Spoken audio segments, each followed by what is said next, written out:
everybody. I want to welcome everybody to another episode of Executive Talk. Those that are here live in our studio audience, welcome, and also those that are viewing live. In today's show, we're going to talk about the truth about pain. In this topic, in order to discuss it correctly, what we have done is invited our subject matter expert on this particular topic, Dr. Jessica Fish, owner and operator of Renew Health and Wellness. And so without further ado, let's go ahead and welcome Jessica Fish. How you doing, Jessica? Thank you, Maurice. Thank you for having me. Thanks for coming. Obviously, with the topic, the truth about pain, there's a lot of misconceptions regarding pain. Absolutely. So go ahead and start us off with what should we understand directly about pain right off the top? Well, one of the first main things to understand about pain is that pain occurs where the body can't sustain any longer. Where the compensation occurs is actually more often where the pain is happening. So the body structure that fails, actually where it's compensating, is usually where the pain is occurring. So a lot of times the issue is not where the actual pain is. Gotcha. All right. So you have 4 specific areas of pain that we've all probably had, which is text neck, which I don't know if a lot of people are familiar with that or not, but she's definitely going to explain it. Weak abdominal muscles, we've all had some kind of, run in with that. Foot pain, neck and shoulder pain. So what I would like for you to do, Jessica, is take us down each one of those areas, and let's start off with text neck. Oh, okay. And this is the visual for everybody right here. So text neck is a relatively new diagnosis that's only really come around over the past 10 to 15 years with the dawn of cell phones and the fact that everybody has them. So if I can ask you, will you show me what position you usually send and write text messages in? This is kind of embarrassing, but okay, fine. I typically do this number right here, or I just sit up and then put my neck down and start text messaging. And start texting in this downward position, Correct. yeah. So the reason that is a bad thing is that we are, as humans, we're supposed to be looking at the horizon. Our necks are supposed to be upright. We're supposed to be looking, our eyes are supposed to be parallel with the horizon. And how we achieve that is a curve in the neck. So actually, can I see your hand Sure. for just a second? So this is an example of what the curve in the neck looks like. So the head, which is about 8 to 15 pounds, sits on top of this nice curve where there's a good cushion that it can sit on top of. Okay. What happens when we look forward and down is the neck starts to straighten out, and the same amount of pressure feels like a lot more. Gotcha. So the point of the curve in the neck is a kind of a dual function.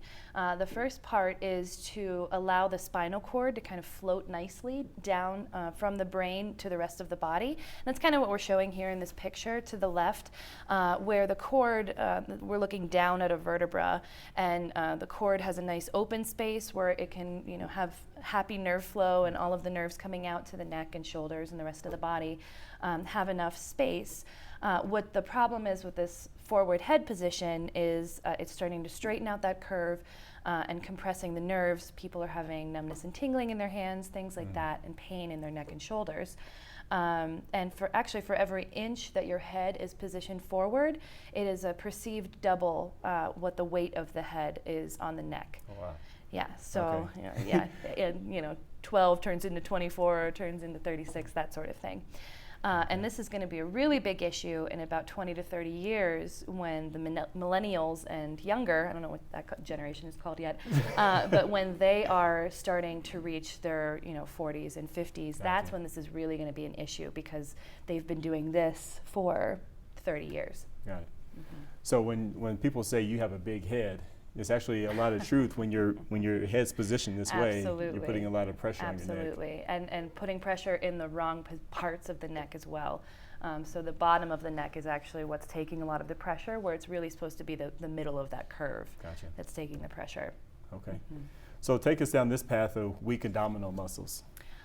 So as much as it's lovely to work out just to have those nice little six-pack abs in the front, there is quite a bit of function to them as well.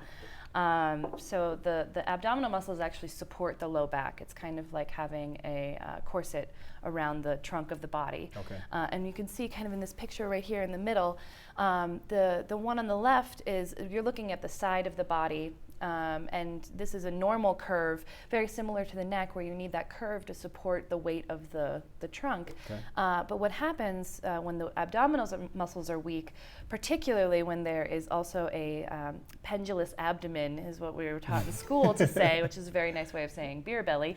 But particularly when that is also a factor, it's also pulling the spine even further into this curved position. So it's kind of the opposite, where the neck, we're worried about the curve going away. In the low back, we're worried about the curve becoming too much. Gotcha. And what occurs there is that the structures in the back, right along there, in the posterior of the spine, start hitting each other like this. And normally they're supposed to articulate just gently, but when you have that increased curve, they start jamming into each other. Wow. This is called facet syndrome to us doctors, but to most people, think of it as just a sore back.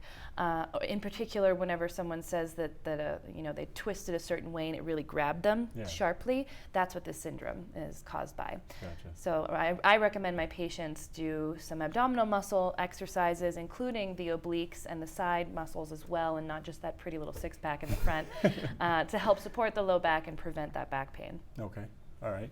So talk to us about neck and shoulder pain, because I'm sure everybody's experienced some kind of neck and shoulder pain, right? That's pretty common. It's very common, Yeah. very common. Most people don't really think about the feet when they think about their neck pain. And that is actually something that I look at very closely in my office. So just think of the body as like a house. Okay. And the feet are your foundation. It's what you're constantly on all day long as you're standing, which Sure. is most of your day, hopefully. Hopefully. What happens with this body is that the foundations say that the foundation starts to shift, which would be improper biomechanics of the feet. Wouldn't you expect to see a leak in the roof? So this is where we come to the idea that the feet actually have a lot to do with the entire spine and not necessarily just the ankles and knees like most people think of. Gotcha. So this improper biomechanics is shown here on this picture in the bottom. Okay. Right here. On the left is a normal foot position of the ankle, where the ankle and the leg bone is positioned directly over the top of the ankle and the foot. And then what's shown just slightly to the right is what's called pronation, which is very, very common, more so common than the other direction, which is supination. But the falling of the arches is essentially what it is, where the ligaments start to loosen, the arches start to fall, and that creates kind of a crisscross pattern across the body. Gotcha. So the inside of the ankle hurts, the outside of the knee, inside of the hip, that sort of thing, all the way up to the neck. So a lot of people that come into my office come in with neck and shoulder pain, and I evaluate their feet.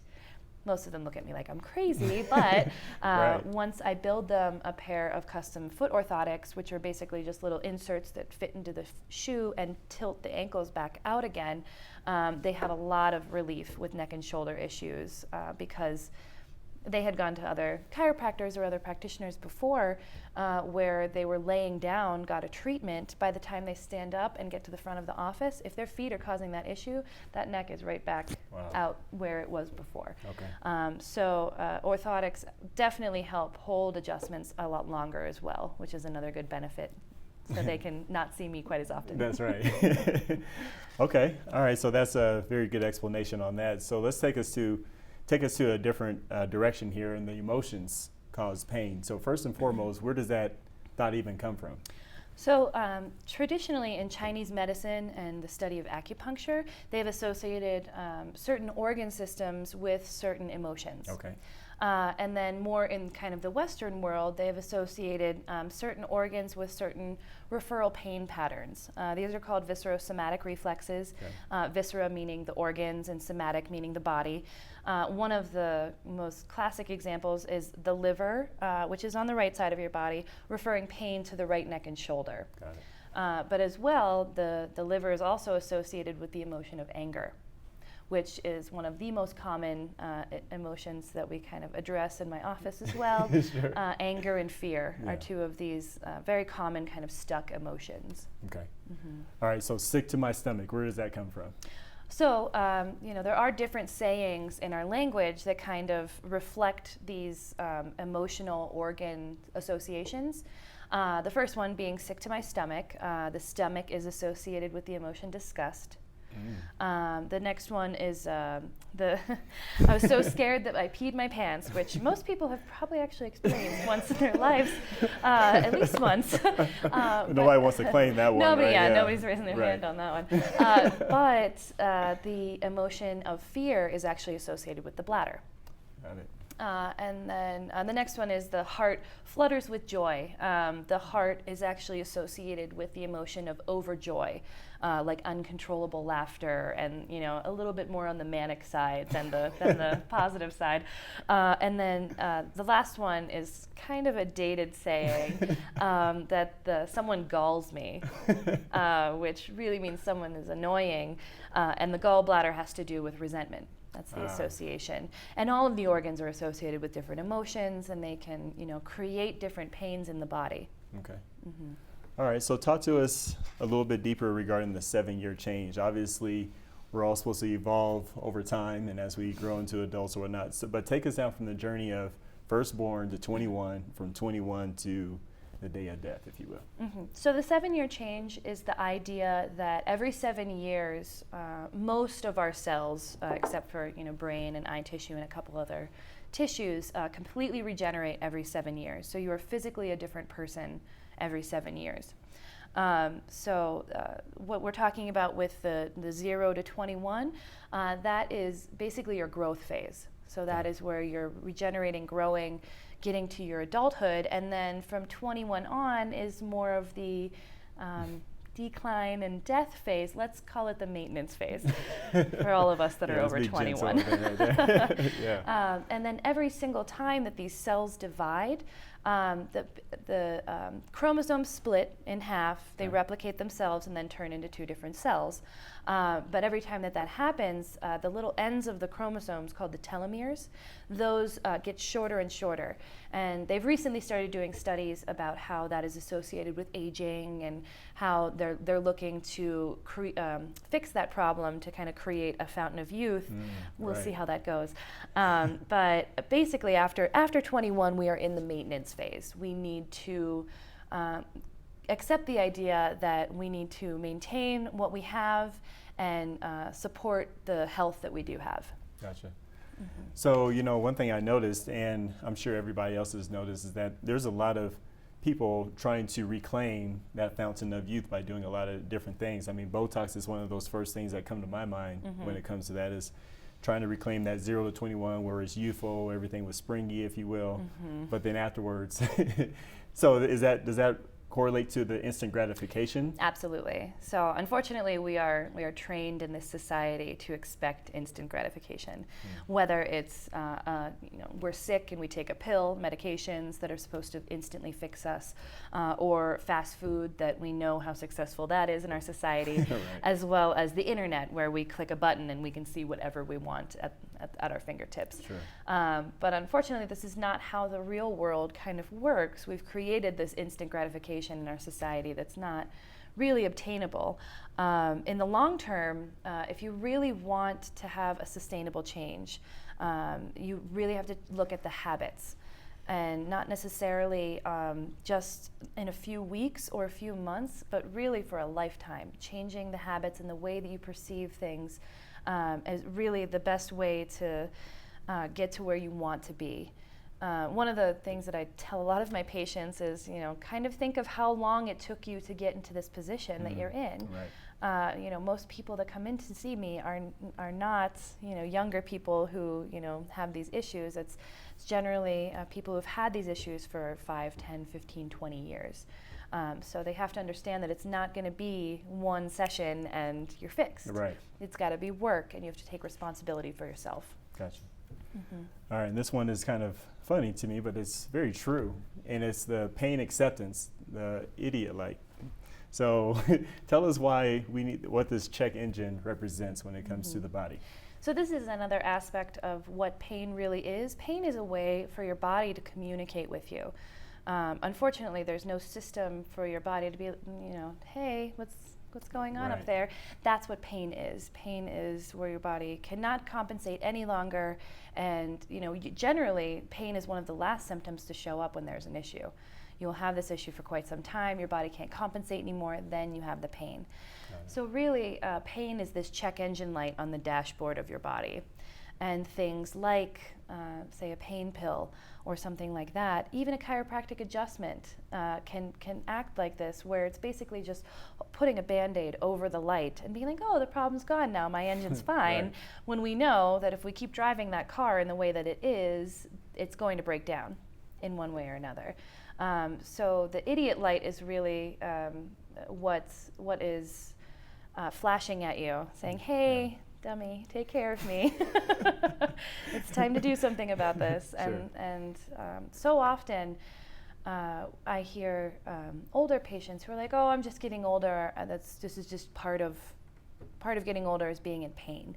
That is not necessarily the case. Granted, pain is more common in the older community, but again, it comes back to that responsibility and maintaining and taking care of yourself, and knowing that this is your body and no one else's. Gotcha. Yeah. Okay. Mhm.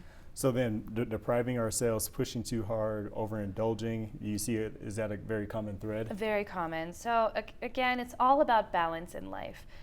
You don't want to go to one end or the other too extreme. So people who deprive themselves of things that they love, they end up cracking and binging on it. And then there's the people who push too hard. I always come to mind with the CrossFitters, of people who do not listen to their body, push themselves too hard, and then they burn out or they injure themselves, and then they have to stop doing what they're doing altogether. Yeah. And then, of course, the last, kind of avenue with that is the overindulgence, which we all know exactly how that goes. Yes. We see that every day in our culture of the overindulgence. But it's really important to find a healthcare practitioner that will help you, that will help guide you through, and not necessarily take control over your health, but kind of hold your hand and tell you everything's going to be okay and help guide you through this process instead of doing it on your own. Because looking at the internet can be a little confusing sometimes when you're Absolutely. looking at 10 different sources and that sort of thing. Absolutely. All right, so if you were to leave us with a final thought, obviously this is valuable information. I'm sure everybody's picked up at least one thing. What is that final thought that you want to tell everybody? So again, my final thought really is that you must take responsibility for your own health. Unfortunately, the way that our healthcare is kind of set up right now, it's not exactly on the preventative end.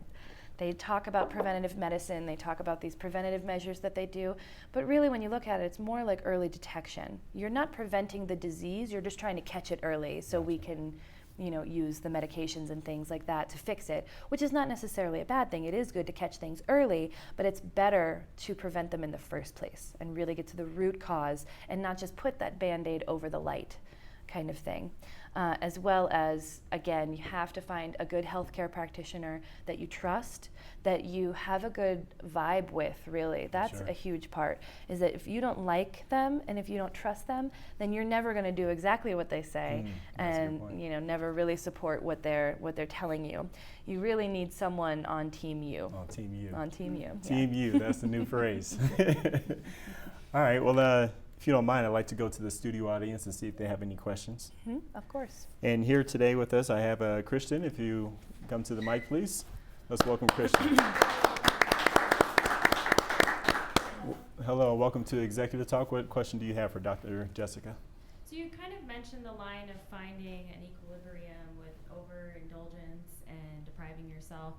And it brings to mind to me the fashion of CrossFit exercise right now. What are your thoughts on CrossFit? Do you like that as a preferred exercise measure? I think it is a good exercise as far as the high interval training, high interval intensity training, which basically is short bursts of exercise followed by short periods of rest, which is incorporated in the CrossFit training. But if you're doing just straight high interval intensity training, then it's more like body weight. So you're doing sprints, things like crunches or push-ups or things that you're just using your body weight, as opposed to CrossFit, which utilizes a lot of the really heavy things like the battle ropes and the kettlebells and the giant tires that are 3 times the size of the person trying to pick them up. So really it's about listening to your body and not ignoring these kind of warning signs and not pushing yourself too hard to the point where you hurt yourself.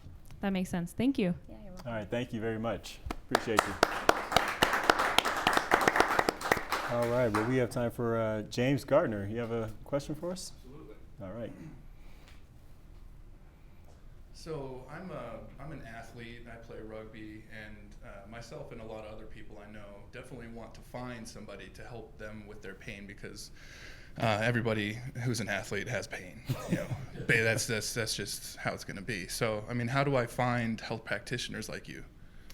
So I would suggest going to one of your best resources is going to be your friends and family, and asking around in that kind of circle of your own contacts, because you're already going to have a rapport with that doctor because you have an association with someone that you care about.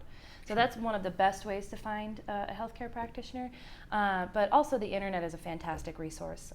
One of the things here in Denver, for people who are watching locally, there's a website called naturalholisticcare.com, and it has practitioners of all different types on there that are trusted, that people know are good, and that will help people out. And if you're not in the Denver area, definitely look for some sort of resource like that. That's what I would suggest. So don't just click on the first ad you see. Not necessarily, no. All right. No. Thank you very much. All right, Thank thank you, you. James. Appreciate you. And as always, with every executive talk show, I like to leave with my own personal thought regarding this message. You know, after sitting with Dr. Jessica here and getting to know her and actually understanding this topic, one thing that came to mind is we only have one body, one life. And with that being said, you have an opportunity to do something about that. It's quality of life. And I think that's really what Jessica is really getting down to, is quality of life.